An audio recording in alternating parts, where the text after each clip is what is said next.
Dun, dun, dun, dun, dun.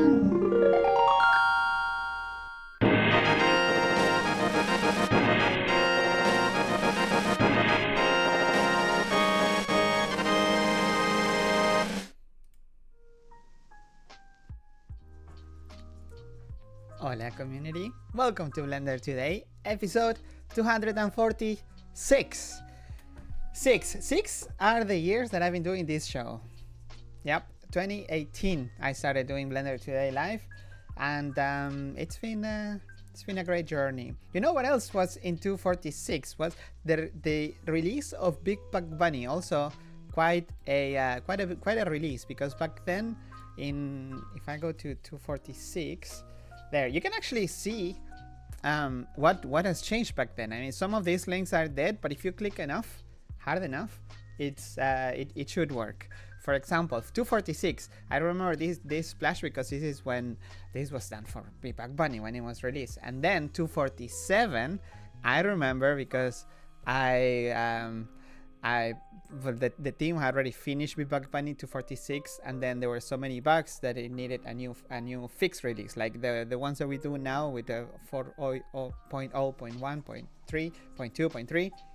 It was 247, and 247, the splash screen, I managed to squeeze in the little ears there. That is a little bit of a trademark.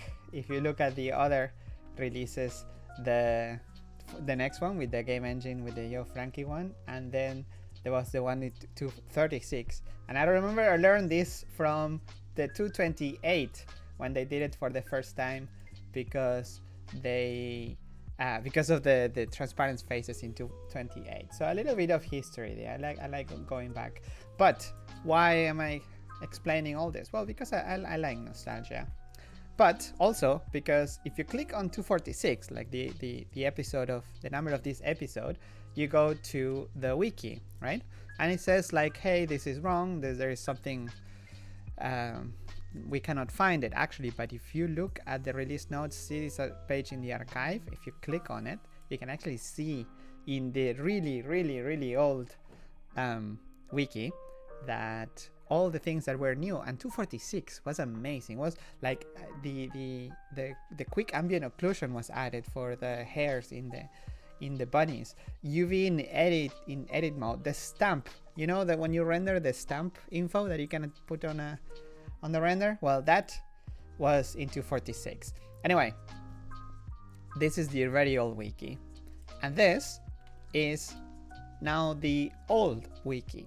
The wiki, as we know it, is archived. It's not gone. It stays under the wiki.blender.org domain for now, but it's not gonna be. It's not live anymore. It's been baked, and the documentation for developers has moved to developer.blender.org/docs, a place with a first dark mode. Watch your eyes. Close the eyes. It's also light, but you can also switch it to dark.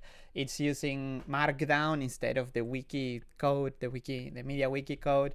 It's I think it's a much more a better improvement. Search works much better. The release notes, everything should be here the same. It's just like it's gonna look slightly different, but also it should work better on mobile too, as opposed to the current wiki.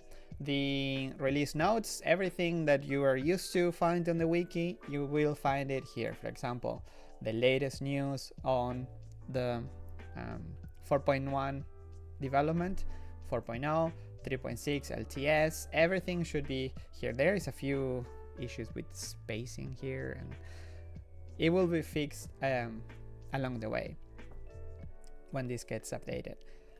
Where to find those archives? There is a website, I don't know if you're familiar with it, it's called archive.blender.org. This is like our Wayback Machine, so to speak, because it contains all yesterdays from the really old blender.org website, which some may, I don't know if you ever visited this place, but it has Sintel on the top, and I like it was the film, but it was like a film scrolled over there. Blender Network, Caminandes 2.69, nice release candidate, that was the last one. And yeah, some strip down memory lane in that website. But the wiki, the old wiki from 2015 and the 2024 wiki, it's also archived there, so you can find it. You can also find the old developer.blender.org website. Remember the fabricator? That one is also there, and the lists which have also been archived recently. So this comes from the developer documentation platform post that Julian made not long ago, actually a few weeks ago, in December, a month ago actually. But yeah, that's some history. And huge step last year, there was the move from fabricator into Git, and now we have said goodbye to the wiki to say hi to MK docs. All right, the future. Oof, geez, sorry, I should warn you when I move to pages that are not dark mode. Let's move on. By the way, we're streaming live as always. You can leave your questions in the Blender Today post that I made, and let's see what is new. There's not much new. That's why also I take some time to go through the wiki report. I'm gonna go over 230 commits. Well, actually I have the post here. 230 commits, of which 34 are fixes, 71 are cleanup. This is the full list, but you don't. I'm gonna go through the ones that I think are more relevant. However, remember that Blender developers post everything that is new. They make a thread on DevTalk where you can see all of this. You don't have to watch this live stream if you don't want to. There is a thread made every week with the date and the changes and the commits and who made them. So this is much better than watching the live streams. Probably easier to follow. You can follow whenever you want. You can read more about it. That being said, let's see what is new. So Blender. Wait, today. Okay. White Pablo facing the screen. I told you Pablo is an AI person. I'm not an AI person. I'm also yellow here. the light here is I need to fix the color balance. Okay, so let's see what's new in animation. There's a few tweaks that make that continue on the bone collection stuff from that I mentioned last week. For example, after deleting a collection, now it activates the proper one. This is also when making a new collection. I think last week we mentioned that when making a new collection, it would make it in the proper place. It wouldn't set it as active if it didn't need to be active. Also creating new bone collections, they will be made as the next sibling of the active collection. So we'll put it next to it as a sibling at the same level. And the bone collection tree will now show selected bones with a hollow dot to indicate which ones are selected and which ones are active. Well, actually, let's see. I haven't seen this, but today we have time because there's not that much new. So let's see how it looks. I'm gonna go here, go to the trees, and every time I see this spacing, but it's not their fault. It's not the animation. Doesn't have to do with this. Actually, it's everywhere where there's no icon, because usually we have icons for the UI lists or lists in general, and both have this issue. So this has to be fixed for all of them. So okay, let's say you have a bunch of bones, and then I select all of them, and I don't see the dot. I thought it would be. Or maybe they need, no. Maybe they need to be assigned. There you go. Does it also assign the selected ones? With a hollow dot. I wonder what does it mean? In the bone collection tree, mark bone collections that contain the selected bones with a hollow dot. So this one, let's say I assign it to this to this, and then I go to another collection. No, it's just, that's not hollow. Or maybe my concept of hollow dot is That to me is solid. Oh, there you go. Oh, when you do select, it updates. I think it's just a glitch. Maybe. Yeah, now it's... Ah, okay. When you click on select, it highlights and then it disappears. No, that's not great. That looks like a glitch. Like if I remove this, then I select it. Feels like a glitch because it changes when you have things selected. When you click on the button, which is not how the rest of Blender does work. Compositor. Wait, no. Compositor. It's a bit loud. A bunch of redesigns. One, the focus node has been redesigned to work with CPU. The one that I mentioned, I think last week, that it was redesigned for GPU. Now it's also for CPU, so they should match. The same with the pixelate node. Now it's it should also match with the CPU, GPU and CPU. The Kuwahara filter now has a new high precision option, higher precision actually, because it was implemented. There was a fix implemented for this in the past, but now it's an actual option that you can just enable to avoid issues with like this, which may look good in if you are into glitch art, but maybe it's not what you expected. Next, there is a new option in the map UV node that adds the sampling mode. It lets you choose the sampling mode. The map UV node by default was using anisotropic filtering, but now lets you choose between nearest and anisotropic. And let's see it in action. So I'm going to go to compositing, click use nodes. They appear in the center like they should since last week. So nice.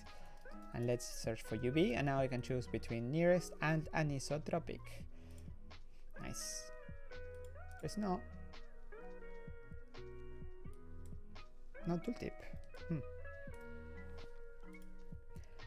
No next. The pixelate node is also this is the commit for the GPU part that follows the CPU implementation. Now, some optimization has happened this week all over the place.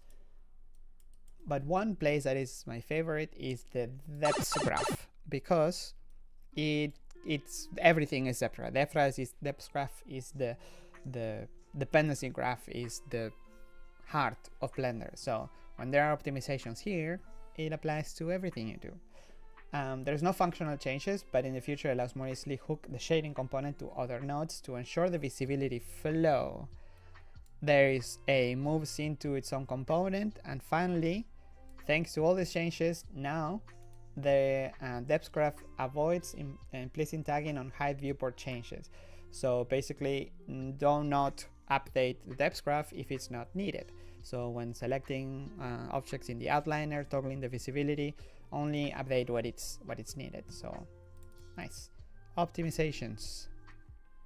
In Eevee or Eevee, there is two fixes. One is a performance, and one is an actual fix of lights that would not work on high resolution monitors, high resolution screens. It could render black in some cases, I think, from what I've seen posted, and also I noticed in the Discord, there was people sharing the Spanish one.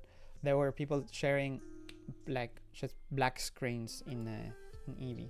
Maybe this is related to that. So that should be fixed. High resolution monitors should work properly. And performance improvement. A 10 to 20% improvement tested on a Mac Studio M1 Ultra when rendering scenes that don't have blended materials. So if you don't need blending on your materials, don't set your shaders to blended, because that way there are optimizations that can be done. For example, here, that in the space rates chip, the blend file from the demo files, if you go to blender.org/demo, you know what I'm talking about. If you go to Eevee, it's usually this one, The Race Spaceship by Alessandro Chiffi. That one doesn't have blended materials, and in that case the playback on this particular computer went from 27 FPS to 33 FPS, a 10 to 20% improvement. So nice. And now you know, don't use blended if you don't need it. Let's see.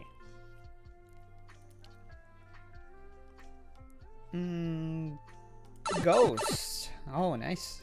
Ghost.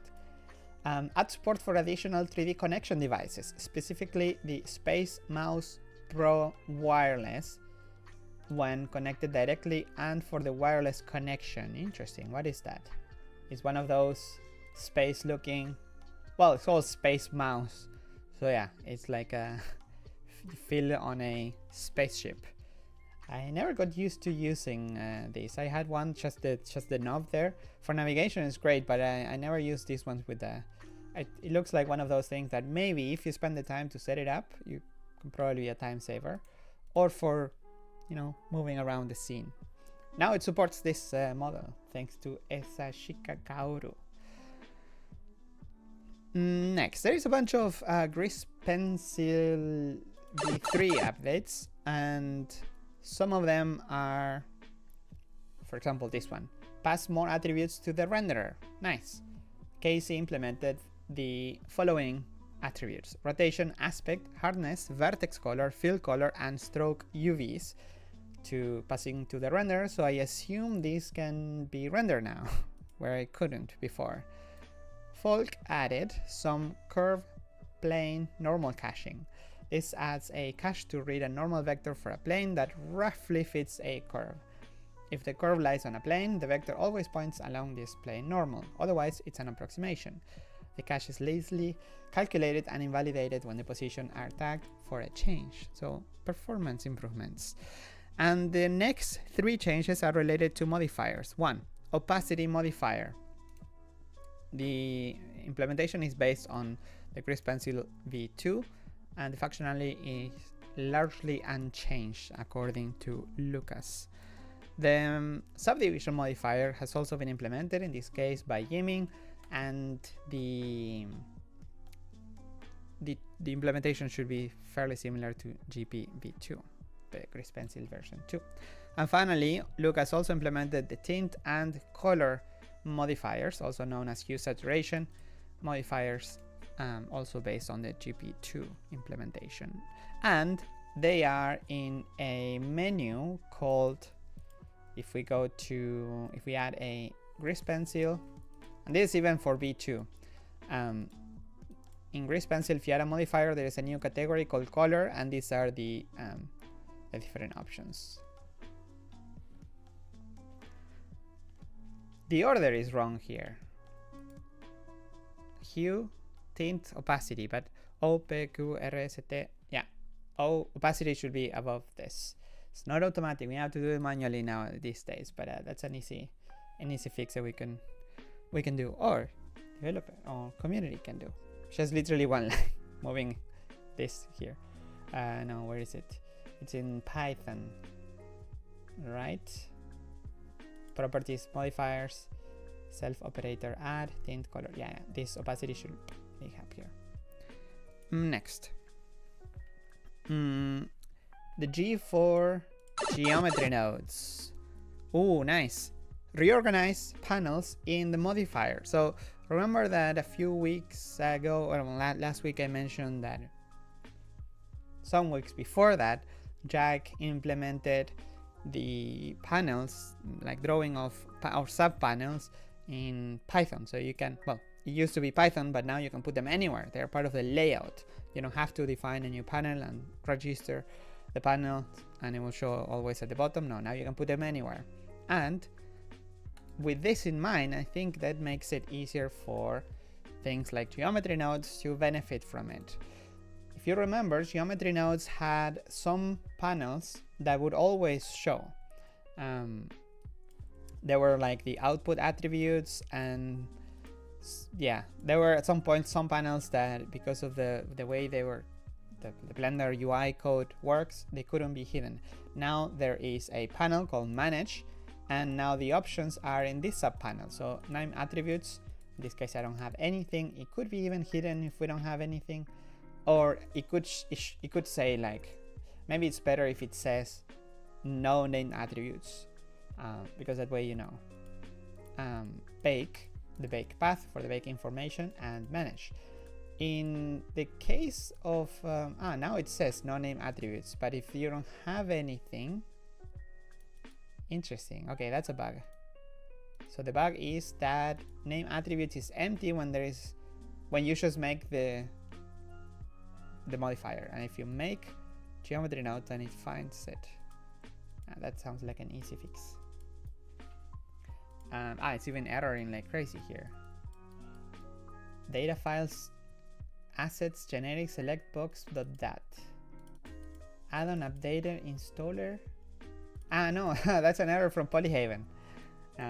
Should report this to Greg and the crew. So anyway, this is great because in the future we could hide the manage panel even in some circumstances, and this makes geometry node one step closer to the end game, which is having modifiers be replaced with geometry nodes and make them look as close as possible.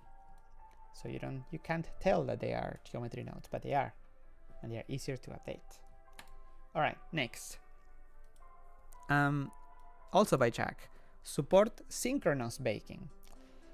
Previously, calling the bake operator was always creating a job that will be running parallel to Blender. This is good when baking from the UI, but maybe undesired when baking via a script. Now, when the exec method of the operator is called, the baking happens synchronously. That means that the operator call will return only after the baking is done. The invoke method from the UI usually has the same behavior as before. This approach is similar to how the bake all operator works for fluids. And also by Jack, he made a tiny optimization in the single value access of the node sockets. What I like about this though is that he's adding numbers from previous versions. So how has it been over time? In 3.3, 0.5 seconds to calculate many math nodes. In 3.6, it went to 0.60. And in 4.0, half of that. And with the patch, well, apparently in main went slightly higher, but now with the patch, it just stays as much, maybe 0.0001 less. Next, speaking of bake, in the Python API, you can now access the bake ID, which can be useful when using simulations zones or baking nodes via Python.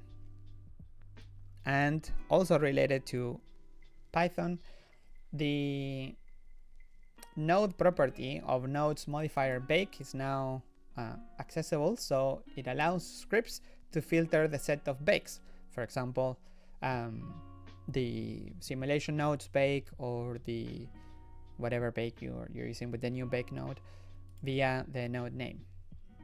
So he mentions that more filtering options will be necessary, but this is a good start. And that's it for geometry nodes. There are updates in internationalization as always. Let's see here. Yeah, there is update as always.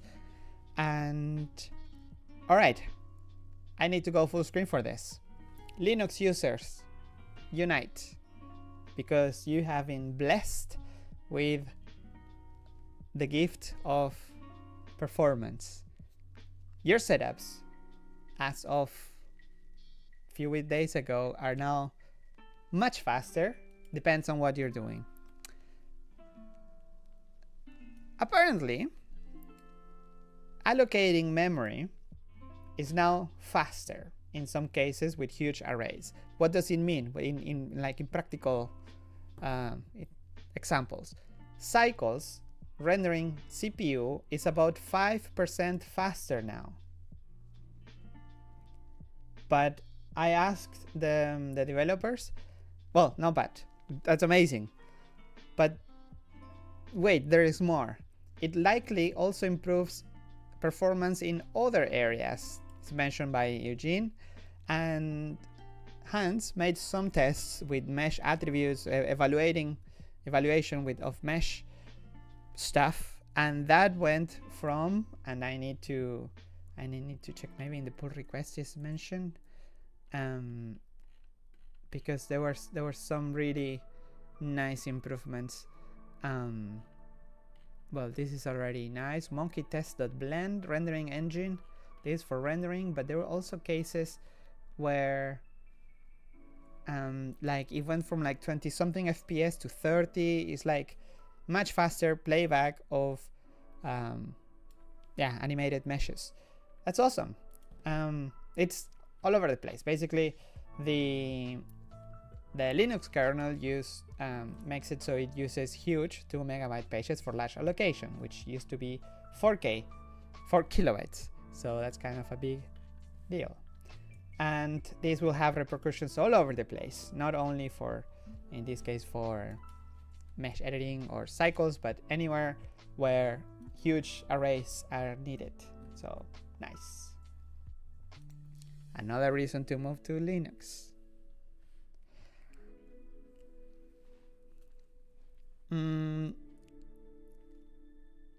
I think everybody knows by now. If you're serious about rendering, go Linux. Oh, speaking of hands and mesh and performance on meshes, M for meshes, by hands, this one, it's a one-liner. It's something that was missing from a previous commit, but it makes things so much faster. Okay, so when was this commit though? Maybe it wasn't that long ago. This was 3 months ago. So the release went out without this, and this is for 4.1. The previous. Nice. All right. What does it do? What does it do? Sharing of cache face corner normals. What does it mean? It means that on a simple file where geometry nodes causes a reevaluation without changing the normals.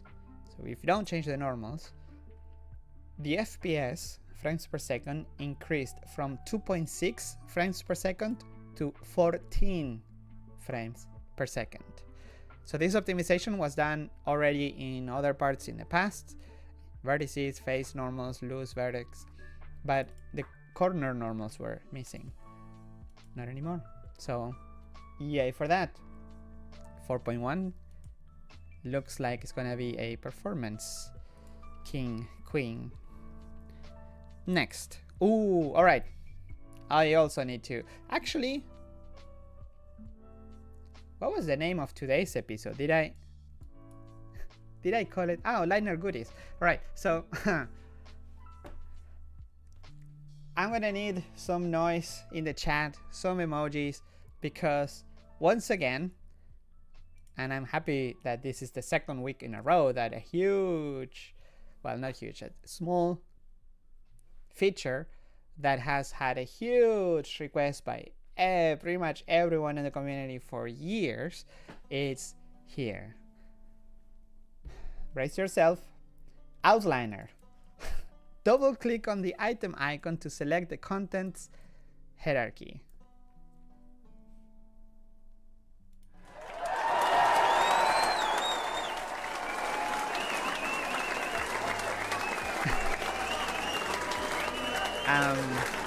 Okay. So, what is it?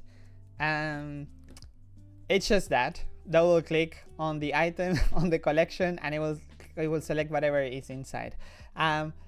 If you're coming from another software and your first time you tune in the Blender Foundation YouTube channel and you see this, it's like, why are these people so excited about it? Something that is pretty obvious. Wasn't this the case before? And no, if you wanted to select anything from like the contents of a collection, you have to right click, select objects, and then that's nice. And then if you want to combine it with something else, you have to right click, select objects, and it will deselect unless you extend the selection. It was, anyways. So now you can simply like shift click, well, double click, sorry, to select the contents. You can shift, well, first, if I want to select everything here, I do shift click and it will select everything up to down there.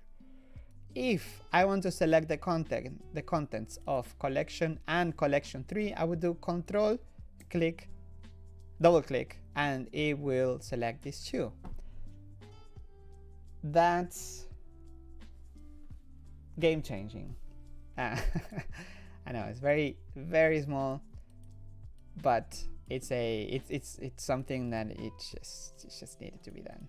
So thanks to everyone involved. It makes so much sense now. Yeah, so the patch is by M. Grady Sanders. Also had some eyes on and work done by Harley and by, well, the community. I actually clicked on all the emojis there. Pratik helped as well, and he's helping to review the well, go through bug reports, and well, many in the community have been giving feedback. Julian also. So thanks to everybody and the community for the patience, and yeah, it's here. Nice. It's huge.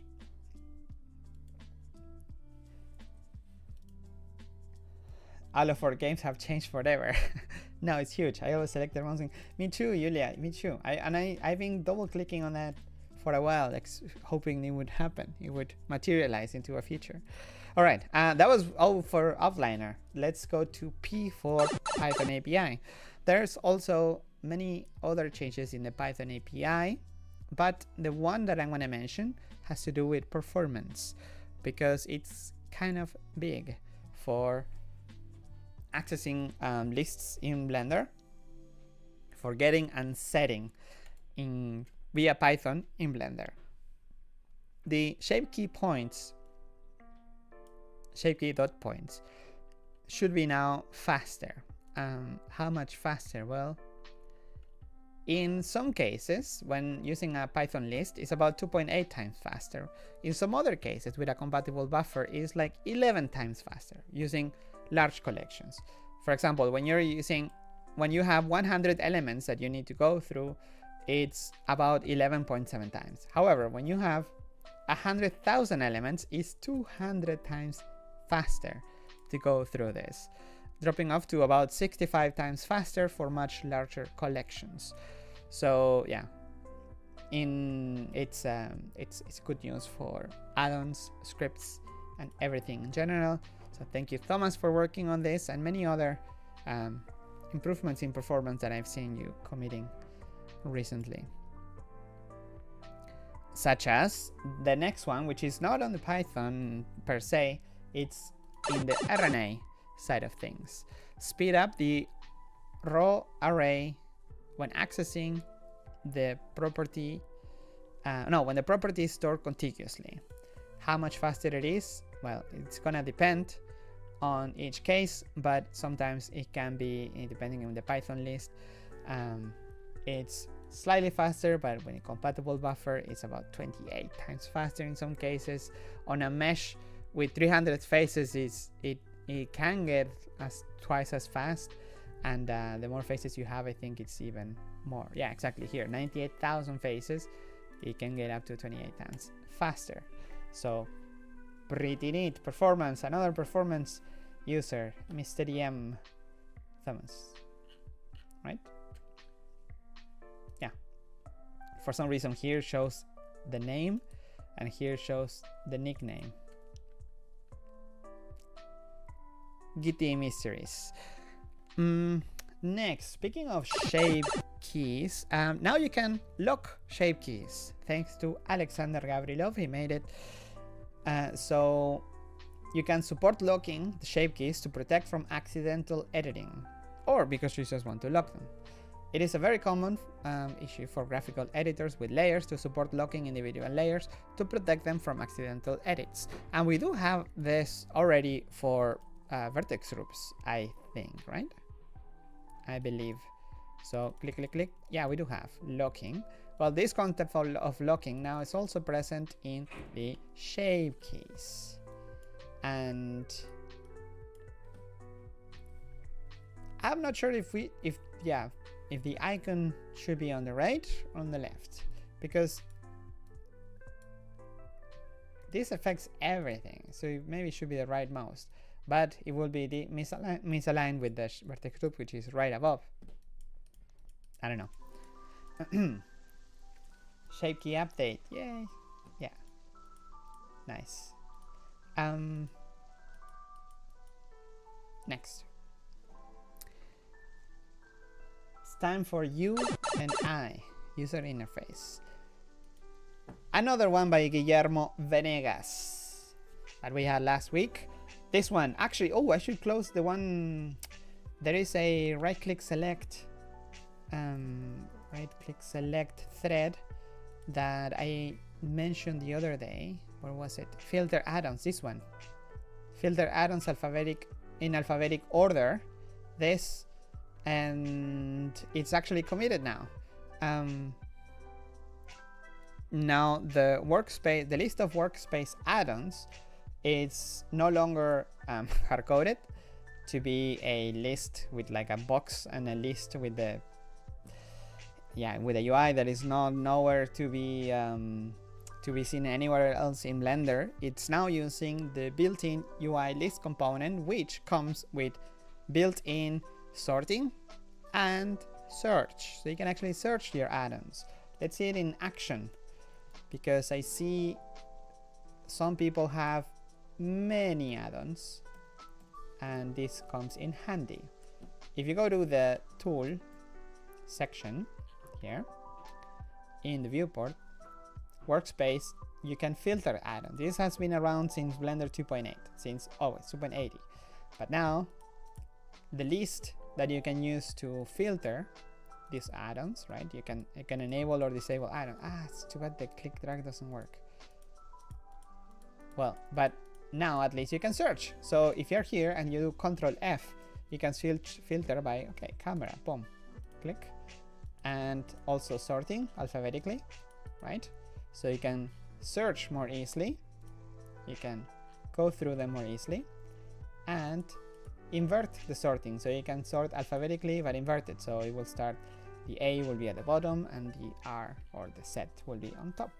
Super nice. Small little thing, but helps a lot. If you don't know what this tool does, basically it for each workspace, so I don't have many add-ons, I'm not a big add-on user, but the node wrangler, for example, well, that you want everywhere, but maybe there is a very specific add-on that it's only for sculpting, so you want to have it in the sculpting workspace but not anywhere else, because it's making your sidebar cluttered. Well, this is for you. Same with animation, rendering, compositing, and so on. Next, text objects have a new operator that allows you to add Unicode characters. So this is your chance to insert emojis or any Unicode character, like like you're used to, like I think it's Command Windows, I don't know how is it on Linux, Windows dot Windows, I don't remember the exact key, but the one that pops up the Unicode list of Unicode values. So it's an operator. It doesn't have a shortcut, but you can add one if you want. You just go to the text Windows plus dot. No, I don't have it here on GNOME. I'm on.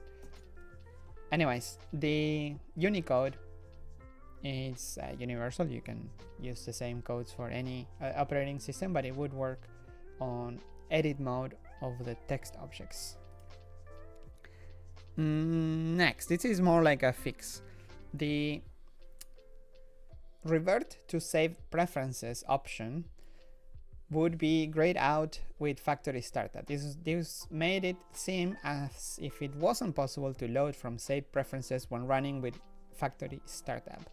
But it is possible, actually, to go back to the saved preferences if you're running with factory startup. It's not very likely that you use this, but developers use it a lot, and I personally also use it a lot, the factory startup, because it makes me if your Blender is crashing but on something very simple, for example, that you don't know what it is, I don't know if it's Blender or if it's you or if it's one of the 50 add-ons that you have installed, running Blender with the factory startup argument will run it like by default with no add-ons enabled, just the factory, just as it comes, as it's meant to be used. Now it's not meant to be used, but anyway, it's a good way to test if the issue is with you or with some add-on that you installed.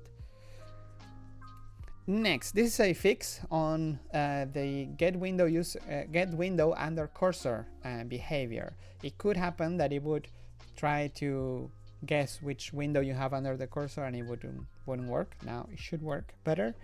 And my favorite change of the week in terms of UI, it's a small one, but a needed one. The save icon is now something that we recognize. It's not the it was weird. It was like, it's like the file icon but wider and chopped on the corner, even though it wasn't folded. It was a bit confusing, the save icon. And in here, with this context, with reading save, it's okay, but when using that icon somewhere else, like to save whatever, say Blender, if you use it on your add-ons to save anything in your settings, it wasn't very clear. So now we are back to the nice floppy icon, which is more recognizable. Like if you search for save icon, you find this floppies, and even you find some that are wrong. Like the person here has never seen a floppy icon. I think because the chopped part, it should be on the other corner. But anyway, this is what saving looks like even now in 2024. Do we have anything else? We do. 3 more changes in the video sequence editor. They are all related to performance. The first one by Ares says, add bicubic filtering option and optimize bicubic performance. So adding an option and making it faster. Alright, so the patch says, add bicubic filtering option to strip transform filter setting. Previously, this option only existed in the transform effect interpolation setting. With this addition, it feels like the transform effect could possibly be marked as legacy or deprecated.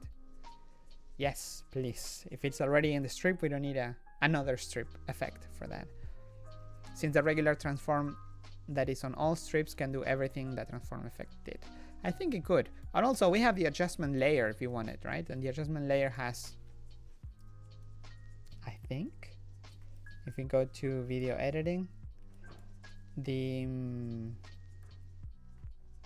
adjustment layer has transforms, yeah. So I think so, yeah. Speed up bicubic filtering, used now in the video sequence editor, but also in the CPU compositor, image paint, etc. by slightly simplifying the code and using some SIMD. Upscaling.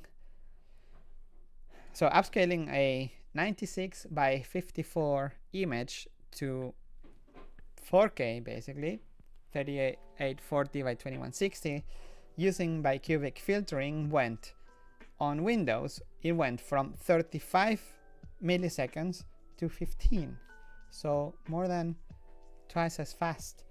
And on Mac, on an M1 Max, it went from 29 seconds to 24. I'm just learning, well, I mean, it's faster, but I'm just learning that Macs used to, or are in general, faster at like doing video sequencer stuff. Interesting. Not anymore though. Now Windows has the faster results in this case with 15 milliseconds as opposed to 24. Interesting. Pretty interesting. Computers, how do they work? Next, speed up alpha over under if the pixels are fully transparent or opaque. Nice. This one by Sebastian Parborg says, before we always did a float conversion of the colors even if we wouldn't use the result, because the float conversion does alpha premultiplication. Because the float conversion does alpha premultiplication, we can use some shortcuts to skip a lot of the computations. In this test, with a lot of fully transparent pixels, I have observed a reduction in total render time from 1 minute 31 seconds to 1 minute 17 seconds. Not bad. Nice. And last but not least, another performance improvement by Aras that makes the subsample 3x3 image filter twice faster. Something that used to, on 4K Ultra HD, something that used to take 52 milliseconds, now it's 28 milliseconds. And this is awesome. So thank you, Aras, for working on making the sequencer usable again. Well, again, like for the first time. Now it is useful, but you just need to put up with the performance, but not anymore. It's nice to hear. And that is all. I think that's everything that is new in Blender today.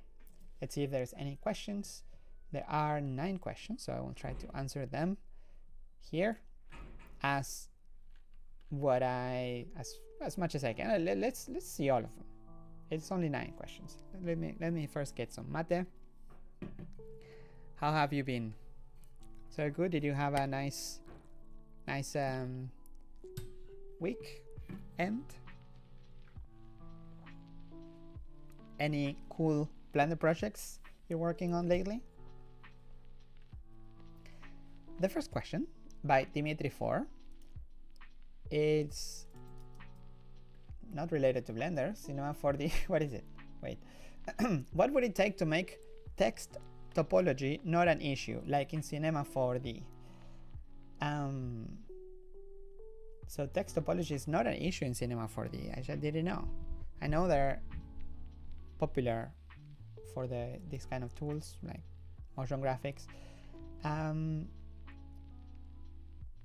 I don't know. I guess it has to do with the tessellation of the curve objects, but I'm just eyeballing. How do you say when you're eyeballing something, but not with your eyes? Or that's my guess, basically. I wonder if when text is moved to use the same kind of curve types data that the rest of the curves, the new curve system does, if that's gonna spitballing. That's thanks, Disa. Thanks. Facu says, hi Pablo, hope you're doing great. I am. Just 2 questions for today. 1, when will there be dynamics in the new hair system? And second, is it someday going to be unified all physics simulations? For example, the hair system could interact with clothes, rigid bodies, and so on. Well, 2 questions related to some of sort of a similar topic. When will there be dynamics in the new hair system? Well, dynamics in the sense of the old, also known as easy to use hair system, not anytime soon as far as I know. So if you have hair, advanced hair dynamics, and you just need to wait a bit, but you have some nice physics. This kind of hair dynamics, unfortunately, I don't think we're gonna have anytime like soon, unless someone from the community says like, hey, I made this geometry nodes set up with simulation nodes and here it is. We can improve it, or like someone that is enthusiastic enough to come and work on that. At the moment, the developers that are part of the geometry nodes project, they are working in other areas. They're working with like the baking side of it, which is also related to physics, to simulation, but also working with improving performance and helping out the Grease Pencil team to move sort of some of their code to also support Grease geometry nodes. So yeah, this ease of use, fortunately I don't see it very close in the horizon today, but I might be wrong. That being said, if you look at let's go on Twitter and let's search for like geometry nodes hair,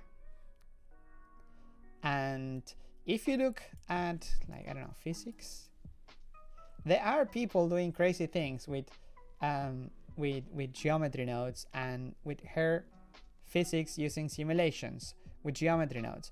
So because of the simulation node, the simulation zone, you can do some kind of physics. You just need 5 PhDs or be insanely good at nodes. So I can't do it myself, like even if it would save my life. I wish we had this, but maybe this can come in the shape of a modifier that uses geometry nodes under the hood.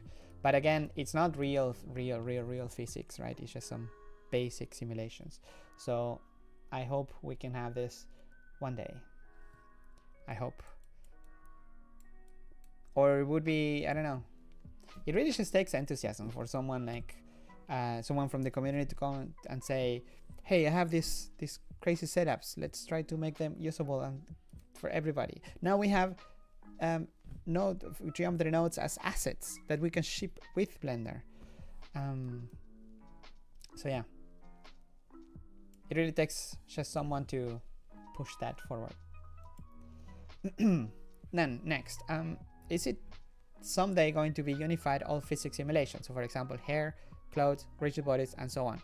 I hope so, and that is sort of the plan once we have collection nodes, modifier nodes, however you want to call it, when the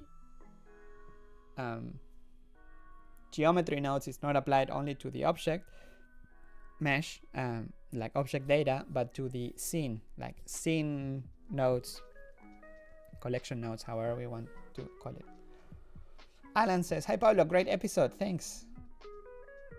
Regarding add-on, thanks, but that was Alan, not me.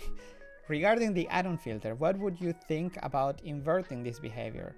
Disabling certain add-ons that are activated in the preferences, but that you want to disable in specific workspaces, since it is workspace dependent.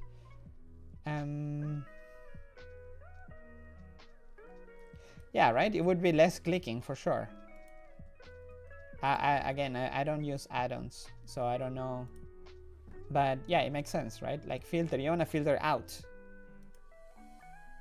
But would it be called filter? Yeah, like the filter will be on. Yeah, I guess they should all be on by default, and then you just disable them. Otherwise, if you want everything but a few, I don't know though. I don't know. Like, I don't want the, what happened? Like now I have FBX only on this disabled. Does it just not show here? No, it shows. But if I use it from the menu, now I want to know. Export FBX. No, FBX shows here. So Blender is drunk, or it's just not checking for this in this case. Or maybe it's just, it shouldn't show the import export options because they are interesting. No, I guess that has to do with the, for add-ons that show tabs here or in other parts of the UI, not operators themselves. Add camera rig. So if I enable this here, I should see camera, and camera has options. If I disable this, so in every, and now I have only one camera, camera.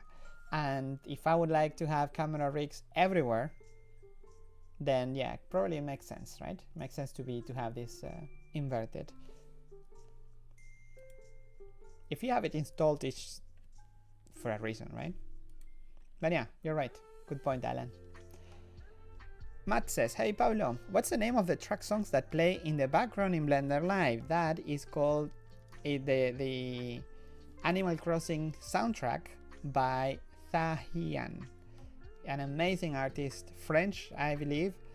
He has lots of great soundtracks, and it's just amazing. You should look it up. It's also on Spotify. I learned about this from the GD Quest. You should also check out, if you are into learning Godot, you should check GD Quest, because they are, well, if you ever looked up Godot tutorial, you know them. Next. Would love to get links to the ones using Blender today. Have a great week. You too have a great week. FreeMind says, hey, question about the user interface. Why are there still global transforms settings among active tool settings? Seems very misplaced. Seems like a no-brainer to put this among other global transform settings. No? Let's see. Global transform. But these are not just global transform. These are... I see what you mean. These options. The thing is that it's not always just transforms, right? Like in edit mode is one thing. In here has like UV options. It's basically anything that doesn't have a proper place, unfortunately. And this is also duplicate from the options panel here. So it's options for the mode. It's not related to the tool, so it really doesn't really belong here. It's just that it's a bit of a duplicate that is handy to have. Basically, it's a place that it's handy to have without using the header, because if we didn't have these options here, they would go here, like in 2.7, if you remember, and it would just be using way too much space. So it's not just transform. It's all kinds of options. That's why it's called options. But yeah, it's so useful though to have. So maybe if the header tool settings were hidden, maybe these options could show up here, just so you don't lose them. Because I mean the toolbar is not always useful. Sometimes you just want it to get out of the way, the header tool settings, and maybe that would make sense. Just put the panel options there with the 3 dots. I'm not a big fan of this hamburger menu. What do you think? There is also a workspace panel in there, which makes no sense too, and a lot more other stuff in other modes that don't belong. I know. The workspace panel, this is... Where would you put it? It's closer to view than anything else, than tool. It doesn't have anything to do with tool. It's just that the tool options were here, and this would show workspace settings in the properties panel. The reason why this is here is because, okay, we need to put workspace settings somewhere else that is not just the viewport. We need somewhere, and the only place that is shared everywhere, that is not a scene, that is not render, that is not anything, it's the tool. And that's the whole reason why it is here. Believe me, the struggle is real when trying to fit and add settings that are available everywhere. If it depended on me, I would get rid of the tool settings altogether here on the properties, and just keep them in their respective editor. Yeah, here you have the active tools here, just they should be here. But yeah, this duplicate is just too much.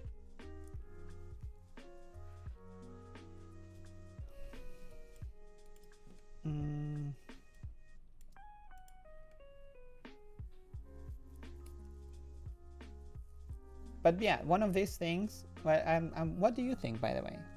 As in you all in the chat. in everywhere in the comments about these tools here and here, and in the header, because this is a subset of settings that are here.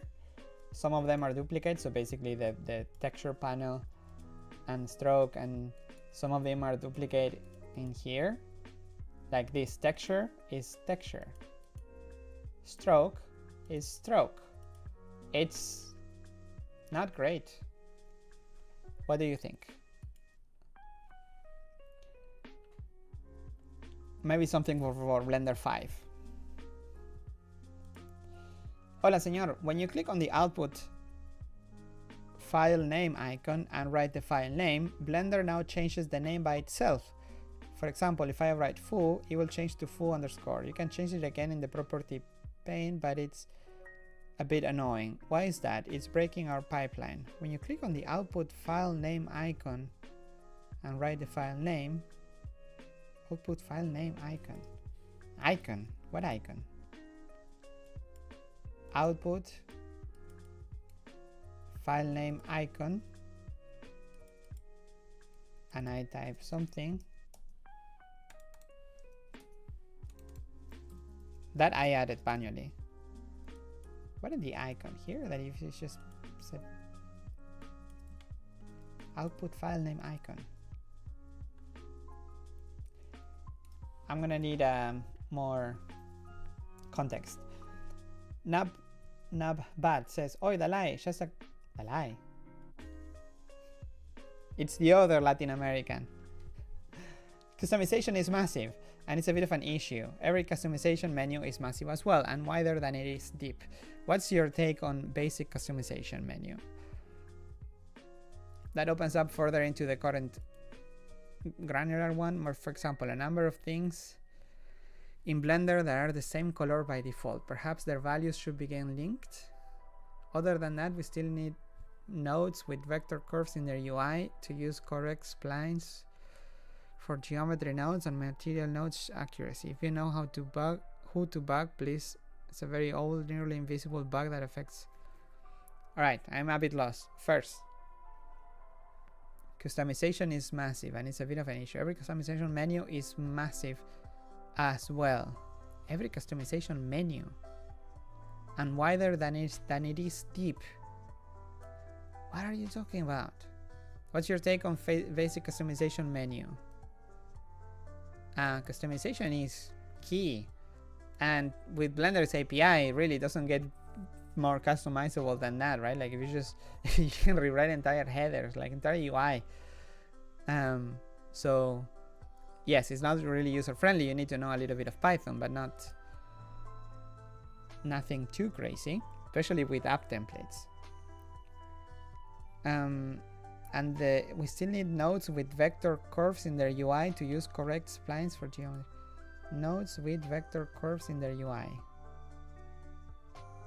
Oh, this you mean? Well, it's a bug opened by 3 months ago. What is the verdict by the people? That is a UI widget function. So it's a feature request, not a bug report. I think reworking the nodes that contain a spline in their UI is needed. Ideally committing all at once or in the same version, because like I said, it's breaking change for various materials, geometry node setup, and other things. And we probably don't want 4.0 to have the fix only in shaders. And I believe this also happened for Colorram too. Okay, this issue. Yeah, I see what you mean. Yeah, it is a big issue. We need better tools for editing these kind of curves, for sure. Yep, agree. I don't know who to bug. Maybe, well, a UI developer, right? This is something that has to do with UI, and someone that knows curves. Maybe the first name that comes to mind is Hans, but he's so busy with other things as well. Like he likes curves and UI. Like having extra tools here to edit like a free, like the handles basically of these curves widgets.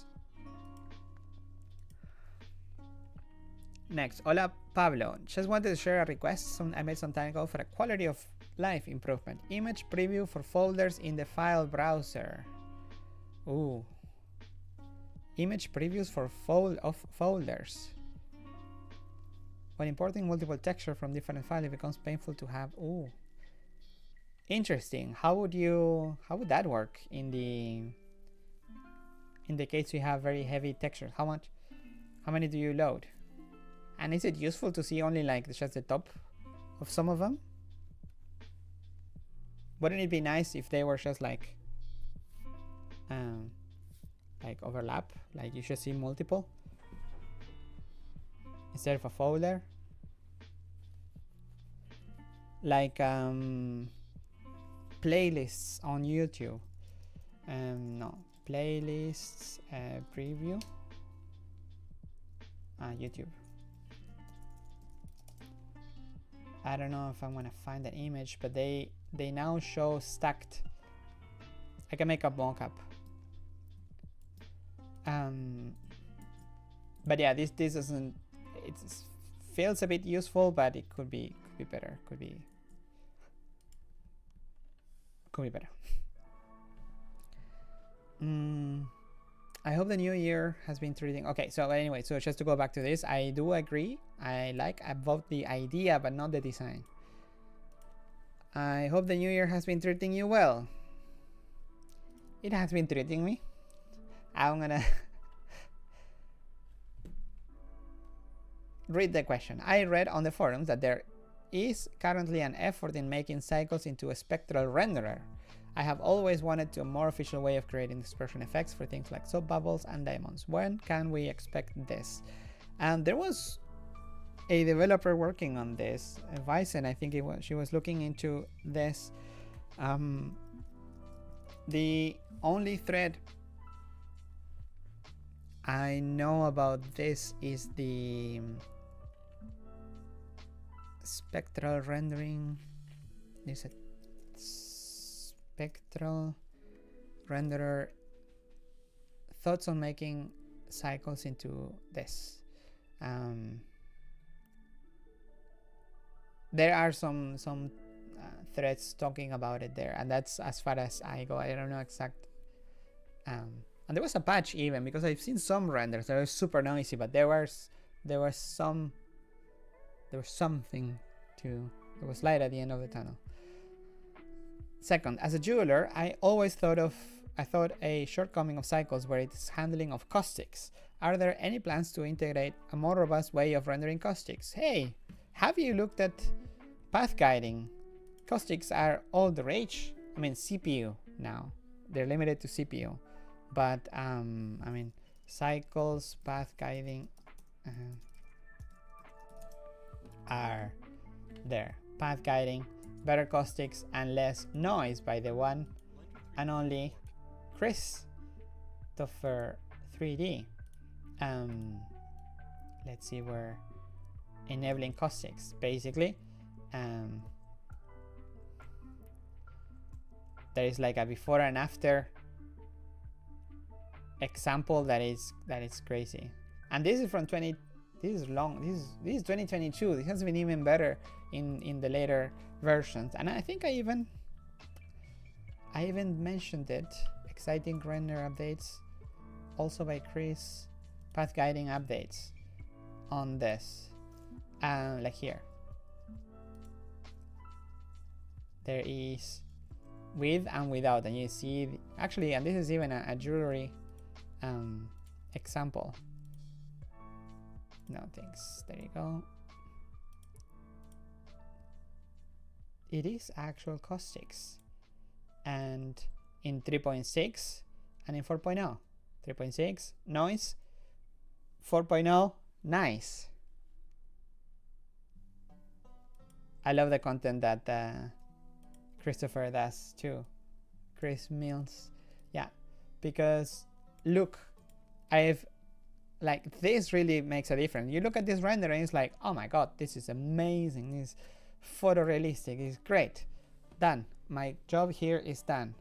However, when you look at the render with path guiding on, you see that actually there was a lot of light that wasn't getting through because of the, well, light not going through certain parts. Look at this window, bam, it's day and night almost. It's amazing. And you just have a look at this. I'm gonna link the video and the channel so you have a look, because the just by looking at the examples, even if we can't really grasp the exact like physics behind it or the settings behind it, he explains it really well. Next, is for each loop in the works for geometry nodes? Well, the closest thing is the repeat zone, and the for each, I think they also had a work in progress patch. But no, it's like a for each, for like a repeat with the iteration number and one after the other instead of parallel.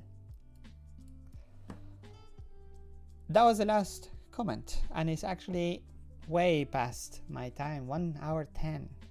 But it's nice to go back to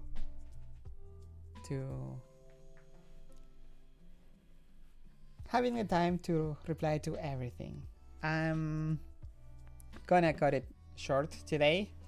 Next week we're gonna get together. It's the last episode of January. There's also some news regarding that as well, so make sure you don't miss the next episode.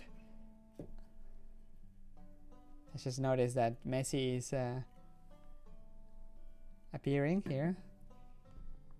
I will see you again next week around the same time, definitely the same place, for another episode of BlenderToday Live. I'm not even gonna warn you about the music, because everybody says that it's not really loud enough.